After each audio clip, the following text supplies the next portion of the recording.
What's going on, guys? Sean here, Hammerhead Garage, giving you a little update. Today is, I don't know what day it is, to be honest, a week before St. Patrick's Day. The weather's starting to change. It's getting better here.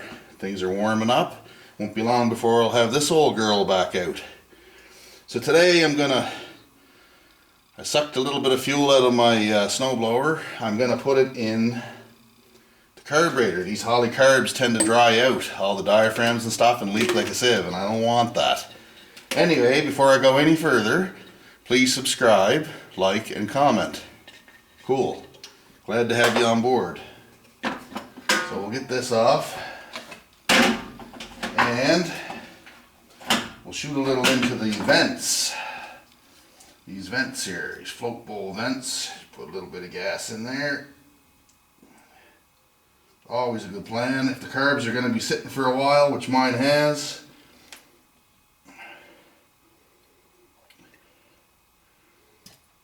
put some fuel in it.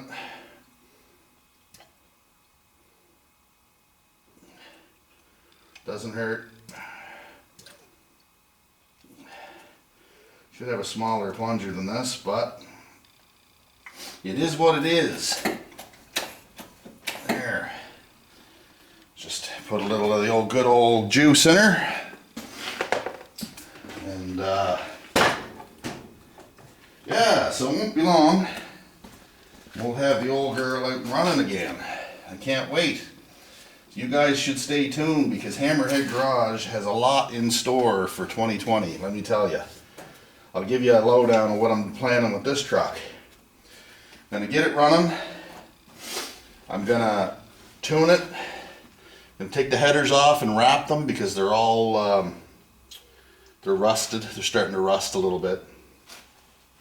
Let me just get a thing, cut this thing loose, and I'll be able to show you what I'm doing instead of talking about it.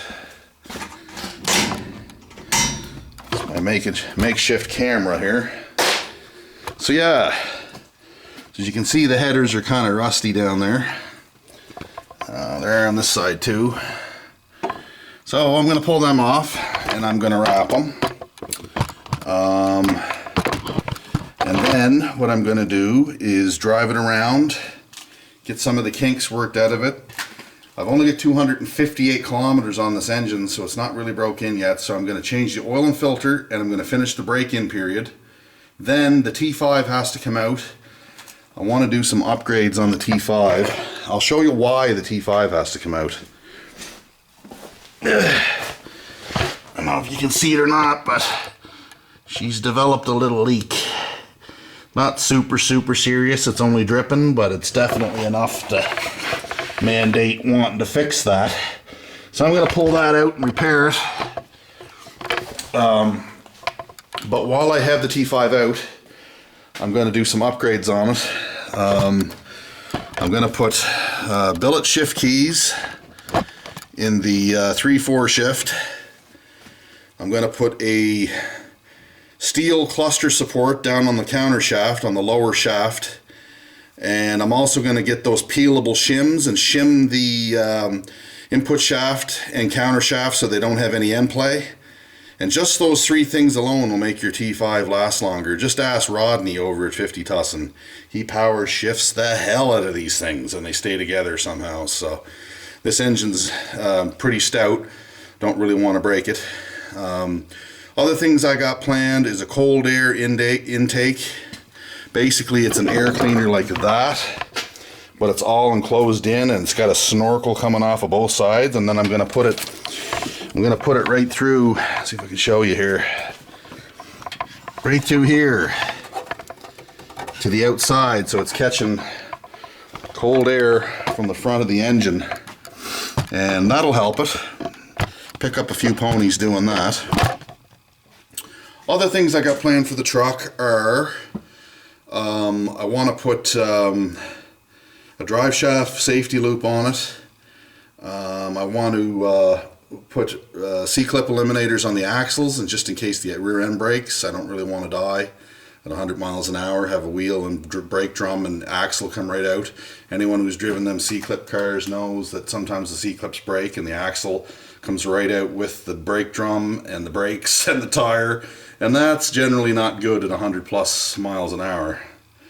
And this truck's capable of that, at least. What else have I got planned?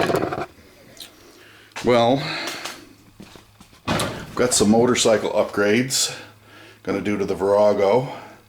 Got some parts on order for that, so that'll be in the works. I'm planning on, once I get this engine broken in, I'm gonna flog it pretty hard just to find out what the weak points are, and I'll know. So anyway, I got my little toolbox back today, so I'm just going to show you this little box I got. You guys might have one similar. It's not a full-size box like over there. It's just a small one, but it's kind of a mess at the moment, but I'll just show you some of the stuff I have in it.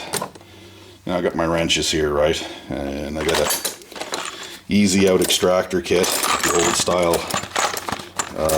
extractors in it.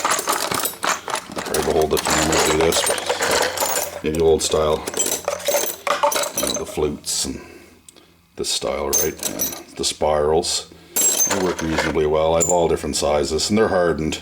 You don't ever want to break one of these off in the bolt hole, because if you do, good luck drilling through that. That's hard tool steel. That's not easy to drill through.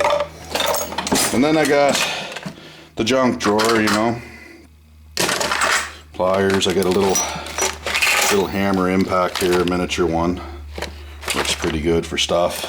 I got the old trusty oil filter chain wrench, which I still use, the old school style. Punches and whatnot. And then I got the screwdriver aisle. I got a few of my screwdrivers that I like, and the stubbies and whatnot. And then I got the electrical drawer down here with all my wires and shit and whatnot in there. So, plus a multitude of stuff up here. This is a homemade, I made this myself, it's a homemade PV adapter. It measures PV voltage, it's handy for testing crank sensors and other motorcycle paraphernalia. The one at the dealership's about $400, and this one's got about $9 worth of, well, it used to be Radio Shack, but it's some other outfit now, resistors and stuff. Anyone wants the plans for these, I got them. And I think the box was about $7, this little plastic box everything goes in. But anyway, I tested it against the factory Honda one, and it's just as accurate. Almost, it's probably better even. What else am I doing? Oh yeah, okay, brake upgrades on the truck. These suckers down here, these hard lines that go into a rubber line that goes down into the caliper, well, they're starting to show their age. I'm going to replace those. And I'll show you on the race truck what else we're doing. The pivots. You can see them there. See them red bushings right there? Well, I'm replacing them on my Ranger. They're all rubber on mine, and they're all eaten out. I'm going to put the Prothane ones like this, and then bolt them on. That'll tighten up the front end quite a bit. Less chances of dying. What else was I going to show you? Oh yeah, the Klein tool bag. Remember I told you guys I was going to use it for a while and then show you what I saw on it. Here it is here.